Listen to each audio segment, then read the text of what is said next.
সংগ্রামী ভাই বন্ধুগণ, তাদের কি অপরাধ ছিল?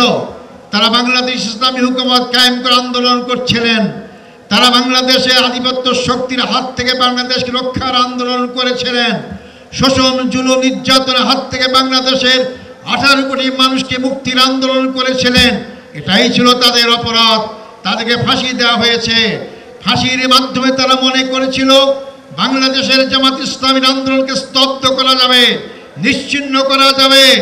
আজকে 15.5 বছর পর এই লক্ষ লক্ষ লোকের সমাবেশ কি প্রমাণ করে না ইসলামী আন্দোলনকে হত্যা, ইসলামী আন্দোলনকে ফাঁসি নির্যাতন করে নিশ্চিহ্ন করা যায় না?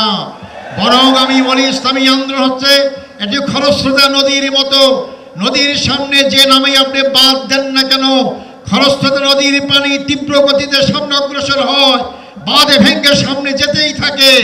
আমাদের সামনে নেতাদের হত্যা করে হোক, 71-এ বয়ান করে হোক, যে নামে আমাদেরকে বাদ দিয়ে আমাদেরকে আটকাবার ব্যবস্থা করা হয়েছিল, কোনো শক্তি সেই বাদে আমাকে আটকাতে পারে নাই।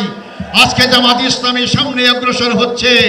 যারা বলেছিলেন যে আমাদের বেটি শাকের বেটি বাংলাদেশ থেকে পালায় না, আজকে কারা পালিয়েছে? জামাত ইসলামী নেতৃবৃন্দ পালায় নাই। মীর কাসেম আলী সাহেব আমেরিকায় ছিলেন, তিনি বাংলাদেশে এসেছেন, তাকে গ্রেপ্তার করা হয়েছে, ফাঁসি দেওয়া হয়েছে। আর যাদের ঠিকানা অন্য দেশে, তারাই পালিয়ে গিয়েছে। বাংলাদেশের জামাত ইসলামীর ভিত্তি জনগণের শিকড়ে গঠিত রয়েছে। আমাদেরকে উপরে ফেলতে কেউ পারবেন না। যা উপরে ফেলার চেষ্টা করবেন তাদের দাঁত ভেঙে যাবে, জামাত ইসলামীর কিছুই হবে না ইনশাল্লাহ। সংগ্রামী ভাই বন্ধুগণ, আমি শেষ কথা বলতে চাই, 54 বছরে বাংলাদেশ দেখলাম। এই 54 বছরে বাংলাদেশের ভাগ্যের পরিবর্তন হয় নাই। জনগণের নেতার পরিবর্তন হয়েছে, তাদের অনেক বাড়ি গাড়ি হয়েছে, জনতার পরিবর্তন হয় নাই। জামাত ইসলামী তার প্রতিষ্ঠা লগ্ন থেকেই বিশ্বাস করে মানুষের তৈরি আইন দিয়ে মানুষের ভাগ্যের পরিবর্তন হয় না।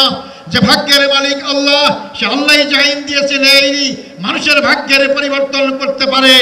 আগামী দিনে আমাদের জনগণের ভাগ্যের পরিবর্তন করতে হলে, 18 কোটি মানুষের ভাগ্যের পরিবর্তন করতে হলে, 18 কোটি মানুষের সৃষ্টিকতা মহান রব্বুল আলামিনের আইন দ্বারাই এই ভাগ্যের পরিবর্তন সম্ভব। তা আগামী দিনে আমাদের স্লোগান হবে, আল্লাহর আইন চাই, সৎ লোকের শাসন চাই। আল্লাহর আইন কামের পাশাপাশি জামাত ইসলামী সৎ লোক তৈরি করার চেষ্টা করছে। 2 মন্ত্রী প্রমাণ করেছে তাদের বিগত 5 বছরের শাসনে একটি পয়সা দুর্নীতির প্রমাণ কেউ পেশ করতে পারে নাই। এই জাতীয় লোকরাই যদি আগামী দিনে নির্বাচনে জয়লাভ করে ক্ষমতায় যায় আর সংসদে আল্লাহর আইন পাশ করে, তাহলে অবশ্যই বাংলাদেশে 18 কোটি মানুষের ভাগ্যের পরিবর্তন হবে। সংগ্রামী ভাই বন্ধুগণ, শেষ কথা হচ্ছে, বাংলাদেশ জামাত ইসলামী প্রচলিত অর্থে কোনো রাজনৈতিক দল নয়। মনে রাখবেন, বাংলাদেশ জামাত ইসলামী প্রচলিত অর্থে কোনো ধর্মীয় দল নয়। বাংলাদেশ জামাত ইসলামী পূর্ণাঙ্গ ইসলামী আন্দোলন। ইসলামের বাইরে আমাদের কোনো সম্পর্ক নেই। মানবিক সমাজ গঠন করতে চাই। মানব রচিত আইন দিয়ে মানবিক সমাজ গঠন হবে না। মানুষ মানুষের পক্ষে বিপক্ষে আইন তৈরি করতে পারে।